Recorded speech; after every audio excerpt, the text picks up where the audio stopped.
டப்புடி போ. இது என்ன கதைன்னா உப்பு இல்லாத ஊர் கதை மென்ற கதை தான் இப்போ நான் சொல்ல போறேன். ஐயோ சத்யக்கா, உனக்கு ஒரு விஷயம் தெரியுமா?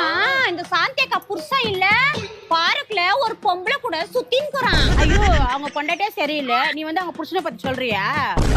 இதுதான் ஊர் கதை. இந்தாயா மீதி காசு. ஏ திருப்பி காசு கீசுன்னு வா. கட்டாய்னா ஒருத்தர் பத்தி பேசலன்னா நம்மளுக்கு தூக்கமே வராது. அது பத்தி தான் இப்ப நான் சொல்றேன். ஐயோ இந்த அக்கா கிட்ட அந்த வார்த்தை எப்ப சொல்லுவேன்னு தெரியலையே. இது வேற வேலைக்கு போய்க்குது, எப்போ வரும்னு தெரியல. இந்த வார்த்தையை சொல்லாதே, மண்டை வெடிக்கிற மாதிரி இருக்குது. ஐயோ நான் என்ன பண்ணுவேன்?